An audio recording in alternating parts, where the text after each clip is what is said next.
Hey guys, TheVerveNerd here, and today I've got a special showcase for you entitled Don't Starve. This game is by Klei Entertainment. I believe that's how it's pronounced. I don't quite know, but they are the guys that brought you Mark of the Ninja, which was another interesting game. These guys have kind of made a little bit of a reputation for producing some interesting games. This one is definitely included in that batch, I have to say. This is a survival game, actually, so it's quite unlike their other games. It has roguelike elements in it. There's permadeath. You have to forage for food, but unlike other roguelikes, it doesn't really have like an item progression system, so to speak. So I would definitely classify it under the horror genre, or not horror, survival genre rather. Although it can be a bit horrifying at times. Because there are monsters in this game, and they will try to kill you on a regular basis. But arguably the biggest monster in this game is your own sanity, which is a mechanic that this game features.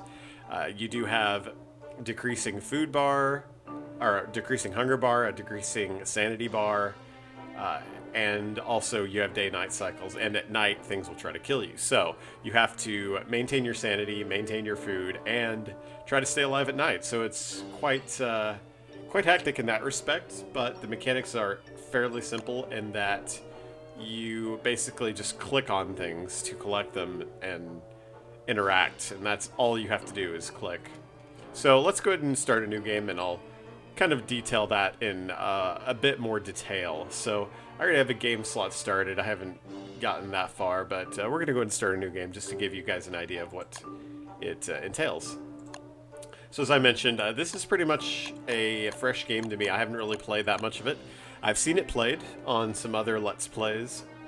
I have checked Omwrecker's beta Let's Play of this game, and he does a pretty good job on it, but to my understanding, there have been quite a number of additions since then, and I believe Total Halibut also produced a video of this not so long ago as well.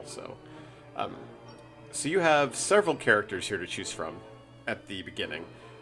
Most of mine are unlocked. You can unlock characters through experience. The longer you stay alive, the more experience you gain, and in a way, the more levels you get. So really, dying is pretty much the only way to unlock these characters, to my understanding, because your experience does not calculate until you've actually expired or perished, died, you know, whatever. So unlocking these characters in the future is something that is like an overtime ordeal, really. So you pretty much die a bunch in order to unlock these guys. But the game does encourage you to stay alive as long as possible. And I gotta say, from my experience, you do die quite frequently because a lot of the stuff in this game is trial and error, and I will go into that into more detail here. So let's go ahead and choose the gentleman scientist known as Wilson, which comes free. And he will conquer it all with the power of his mind. And poison, apparently.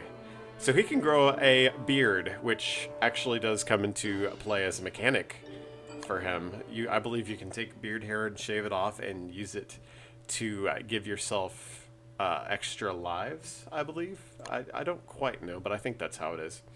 Anyway, you do have a world editor here before you start the game.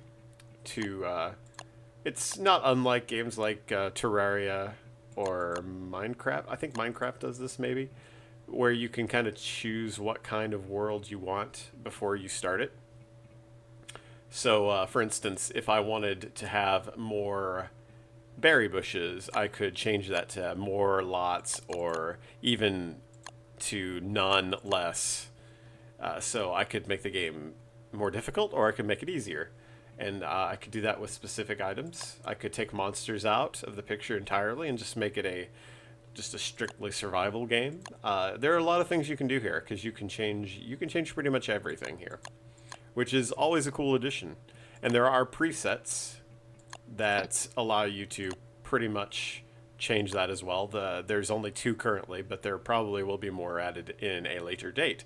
So you have the default preset, and then you can have a default plus, which says a quicker start in a harsher world, which basically it looks like helps you along a little bit more by increasing some aspects of this game. So, without further ado, let us go ahead and get started. So this game does have a plot, actually. There is a mode in this game called, I think it's Adventure Mode, which does detail a plot. But what's interesting about it is you can find the Adventure Mode while exploring the free roaming mode in this game. So it's not, in your traditional sense, it's not something that is like most games. So anyway, here we are in the world. As you can see, the art style is very unique. Definitely reminiscent of other games by Klei Entertainment, I have to say. In that it's got a unique art style. I wouldn't say that it, like any of their previous games, necessarily mimics this in any way, but it definitely is quite unique and kind of appealing, actually. I really like the direction they went with the art style in this game. Kind of washed out-ish, if you'll notice. Very washed out colors, which I am a fan of. I mean, it is a bleak kind of survival game in a sense, so I really do appreciate the washed out nature. Now, what I'm doing currently is I'm collecting items for survival, essentially. You just basically navigate throughout the world and explore, because every world is randomly generated, so you will not get the same experience twice, I have to say, which makes for an interesting experience. So basically you just walk around and you collect stuff, because when night comes, you're going to need all of that stuff to survive, because you have to have a campfire at night, which I will tell you more about that here in a little bit. But onto the day-night cycle that this game does have. As you can see, it's daytime right now. There is a dial in the upper right-hand corner of the screen that shows my progression throughout the day, and it shows the different cycles of the day. The yellow is the day cycle, in which there are no penalties. You can free roam, do whatever you like, have a good time, try to survive, yada, yada, yada, right? So there's also a red cycle, which is the dusk cycle. In this cycle, you can still wander around without any difficulties. Say during the daytime you had no time to set up a fire or anything of the sort.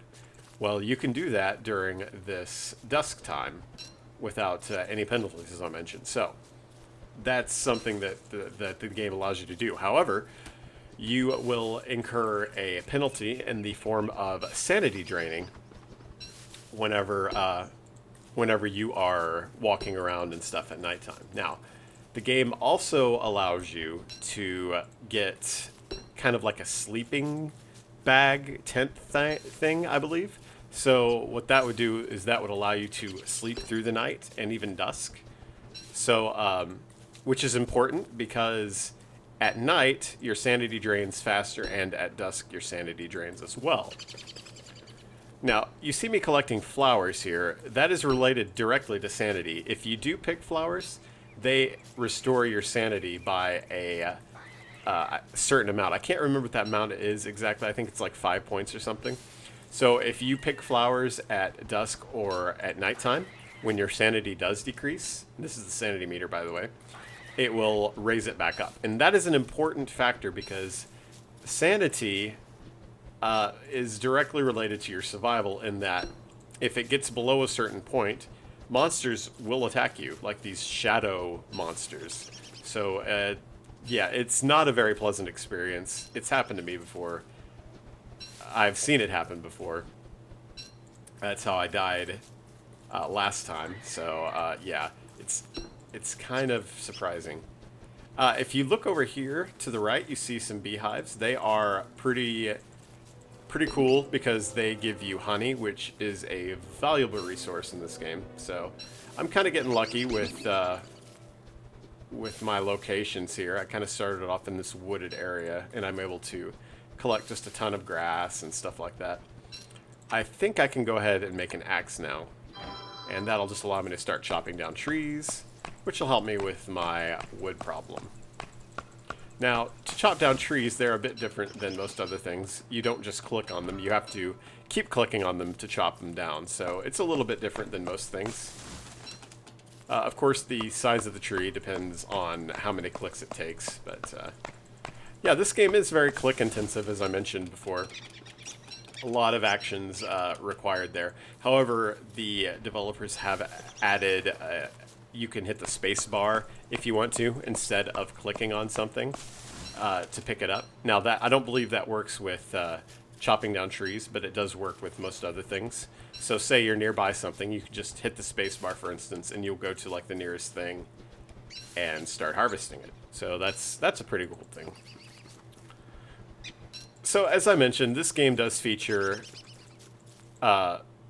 building things and trying to survive and stuff like that. I'm not sure I detailed the whole building aspect yet, so let me go ahead and do that now. As you can see earlier, I just made an axe. And basically, you access what you can make from this tab over here on the left, and it pretty much tells you what you can build based upon your science level. Now, science is an important factor in this game. It is the level that determines what you can, believe it or not, what you can invent and basically assist you in your time with this game. So, for instance, the higher my science level, the more items I could make, and therefore potentially an easier time I would have, because the items I would make would help me survive, essentially, right? So it's a very important aspect of this game, really.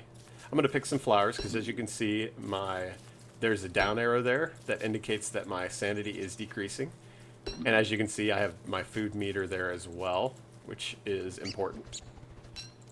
So not only does this game have a food mechanic, it also has a cooking mechanic, which is quite interesting. Food does spoil on you after a certain amount of time. You can see there are some green things down here in my action bar. Those green things will slowly decrease over time, and what that is that's the spoil meter for my items. It's kind of intuitive how they did that, so I thought that was pretty cool. So basically, once an item gets spoiled, it becomes pretty much unedible in most cases. So it's pretty important that you pay attention to that, really. Alright, so what you see I'm doing now is I'm planting pine cones around my little camp area. Basically, whenever you chop a tree down, it does drop pine cones as well as lumber, logs and such. And it's important because trees are a renewable resource in this game. There are non-renewable resources I have to add. There are rocks, for instance, is a good example, that they are a non-renewable resource. So say you're trying to mine rocks or whatever, you're not going to get those rocks back once you mine them. So you have to be a bit more mindful. However, trees are something that you can continually plant as long as you pay attention, basically. Alright, so luckily in this game, the night cycle is nowhere near as long as the day cycle, because if that were the case, this game would be much more difficult, I feel.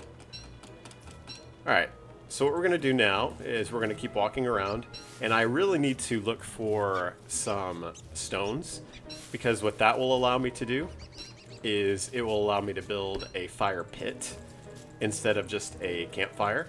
And fire pits are basically permanent campfires, essentially, which they're nice to have just because of the fact that so you don't have to like start a new one every time, and you don't use as many resources, and you can just add a log to it and start it. And I don't believe it requires flint.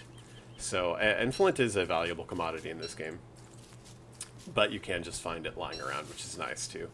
So we're just gonna go explore here a little bit. There are different biomes in this game. You can see this biome here is a kind of a woodsy biome, which is pretty nice. I do like the fact that there are different biomes in the game. It definitely spices things up, especially with the random generation of the world. So let's go ahead and access our map here. As you can see, you can press tab to access your map, and that definitely gives you a good bearing on where you need to go and such, because it shows you like where your campfires are and where resources are on the map. So it is an important feature because of that. Alright, so let's kind of wander over here a little bit. I tend to stay out of the brown areas because they can be a bit more dangerous. Spiders live there, and spiders will attack you. So it's something to keep in mind. As always, you need to constantly be on the lookout for food because your hunger meter will decrease. So it's very important to do that. You can also see wildlife throughout the area. You see birds, and I think you might have seen a couple of rabbits. You can actually, if your science goes up, you can make traps and stuff for these animals. Oh, that is a tall bird.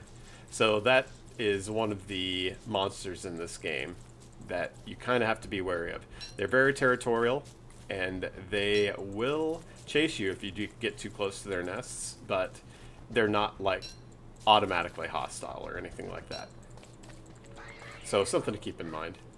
This game does have roads in it, which roads are definitely a great resource because they allow you to run faster. So if you're trying to run away from a monster, getting to a road is pretty important because it'll help you get away from it. And there you saw a rock, which that's kind of what we need. We need more rocks. So that's good. So anyway, I was talking about different wildlife and stuff. You can make traps if your science meter gets to the point to where you can make those items. So for instance, if we click on survival here, you see trap. So I can go ahead and build that trap and, for instance, set it and perhaps capture a rabbit, which is pretty cool. Alright, looks like we have a skeleton here in the middle of nowhere. That's interesting. I don't think I've seen that before. So, pretty cool. Alright, let's kind of go around here a bit more. There's so much to this game, really. There's a wiki on this game because this game does not hold your hand in any fashion. You pretty much have to discover for yourself what you can make, what you can't make. Because you can combine things, like you can combine different foods in a crock pot that you could build, and you could make like different stuff out of it. So it's very complicated in the things that you could do, which is very nice. Means that players will always have something interesting to experience, and they do constantly update this game, Klei Entertainment. So that is also something that's pretty cool. All right, so here we have a rabbit hole, right? So let's go ahead and make a trap and set it right over that rabbit hole. All right. As what we'll do also is we'll take a carrot and bait the trap with it, and maybe, if we're lucky, we'll catch a rabbit in that trap. And that will basically give us a food source, right? So let's go up here. Oh, there's that tall bird again. They do sleep at night, so that's something to keep in mind. Alright, now I have a walking cane. I don't know what that does, actually. And this is what I was talking about, basically, with the different things in this game. I have no idea what that walking cane does. It makes me look like a pimp, I can tell you that. Which is pretty cool. So yeah, I'm here collecting more stuff. And I believe my axe broke, so I'm gonna have to make another one. But I'm gonna have to drop it because my inventory is full. So I think if I eat these berries, and then pick up the axe, and then equip it, and then chop down some more trees, we will be all sorted. Alright, there we go. Alright, so now it's basically time for me to make a campfire. Pretty much. So let's go over here near this group of trees, and I cannot make a fire pit yet because I don't have enough rocks, essentially. So we cannot make a stable fire pit, unfortunately, but this should be okay. Now, you can add fuel to the fire if your fire does get low, and your fires will get low, just depending on the circumstances. Over time, they do. As well as, there's like environmental hazards in this game, like rain, for instance. So, if it's raining, I believe your fire will decrease a bit more than normal. It's logical. So that's something to keep in mind. Alright, so let's go ahead and chop some more trees down. Always important. Wood is definitely one of the best things that you can have. So. Oh, okay. Alright, so basically what I did there is I collected the maximum amount of logs that I can carry at one time, which the game does have a maximum limit. So it is important to kind of keep an eye on that. Alright, so let's see what we can see. We've got grass here that we can just drop because we've collected a whole bunch of it so far. Alright, let's go ahead and plant some more pine cones. So that's always cool. It's also important if you just have a fire pit without stones around it, it can spread if you put too much fire in it, if you put too many logs in it, for instance. And it can also catch like other trees on fire, which is something you generally don't want to do, but you do get benefits from doing that as well because it gives you charcoal, I believe, which is also an important resource of this game. So it's something to keep in mind. Alright, got some seeds here. Let's go ahead and cook those up. They'll give me food. Yeah, so cooking is definitely something that that is in this game. Cooking basically preserves your food for longer, if I didn't clarify that earlier. Alright. You can also eat the petals you pick from flowers, which will give you some health back, I believe. But I don't think they give you any food, which, you know, that makes sense. Alright, let's equip my walking cane again. For whatever reason, I get the feeling that the walking cane definitely helps out with the whole, like, maybe conserving food or something like that. Alright, so here we found a beehive, which is nice. So I know that there are a lot of beehives around because we saw 2 earlier, if you'll remember. So that'll definitely be something cool to remember whenever we go and try to get honey at a later point in the game. Which, that's something that's a little bit more advanced down the road, etc. I think I just dropped something over here, but I'm not going to bother picking it up. Today we kind of need to do a little bit more exploration, I feel. And did we catch anything? No, we didn't. So let's try to bait that again. We might eventually catch something, but, you know, it's important to keep coming back to traps that you've set. I kind of feel like we need to maybe set some more traps, perhaps. But we'll see. There are mushrooms and stuff in this game as well. To my knowledge, mushrooms, I believe, decrease your sanity if you eat them. So that may be something to keep in mind. I'm not 100% certain on that, but I believe that is the case. Alright, so now what I'm going to do is I'm going to make a garland out of flowers, which will essentially help reduce the sanity that I take. Wearing a garland is pretty amazing for that fact. So early on in the game, if you collect a bunch of flowers, it's very important because that'll allow you to make a garland, and that keeps your sanity stable, so you don't have to really worry about that too much. Always nice to have. Let's go ahead and chop down some more trees. Put my axe. And my axe. Yes. Don't I just look the character here? Oh crap, that tall bird is after me. I don't think they're... I think I'm on the edge of their premises, so I'm not really too worried about them, for instance, like chasing after me or whatever. They're just kind of like, you know, being territorial and stuff. I can see that there's some more nests over there, so kind of want to stay away from that general area a little bit. Unfortunately, they like to make their nests around rocks, which is definitely something that I need right now. So I'll admit that is a bit problematic for me. Let's see here. Oh, and there's a gobbler. I can probably kill this gobbler here. Let's see, do I have any berries? I don't believe...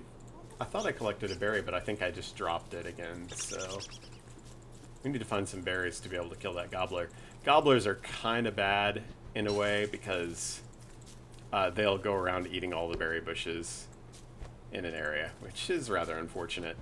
because food is definitely an important commodity in this game.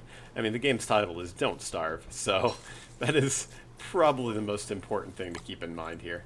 Alright, so let's drop some berries and try to bait this gobbler towards them. See if he takes the bait. I think he is. Alright, so let's attack him. There we go. And that's how you do that. Gobblers are suckers. What can I say? Alright, I think we can go ahead and drop those petals, as I have a garland at the moment. It's not that important. You do have to do some inventory management in this game. It is rather important that you do so. Let's eat some more of these roasted carrots. Okay. Boy, yeah, inventory management, guys. Definitely something in this game, and it's something that you're gonna have to learn. As you can see, I have not learned it yet. Alright, let's pick up some more flint. Alright, we really need to find more rocks, so that is still our mission, guys.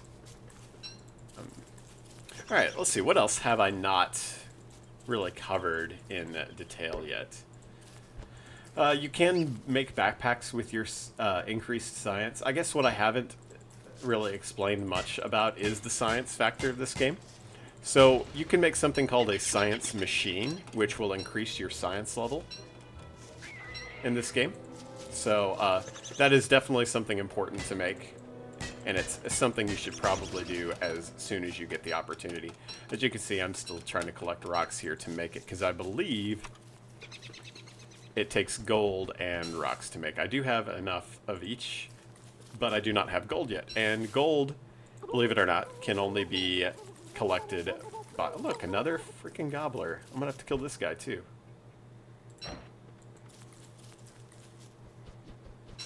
Did that gobbler go away? Must be because it's nighttime, I would presume. Okay, well that makes sense, I guess. Maybe we can get that gobbler tomorrow. For now, I feel like it is about time to... Let's see, we'll get some more food. I think it's about time to go ahead and make another campfire. But I think what we can do... I can now make a grass suit, which I'm going to go ahead and do. That'll help me with my survivability a little bit. It's kind of funny that that's the case. You know, I still don't have enough rocks to make a fire pit. So we're just going to make a regular fire here. No big deals. Add some fuel to it. And we're going to cook that drumstick that we got earlier.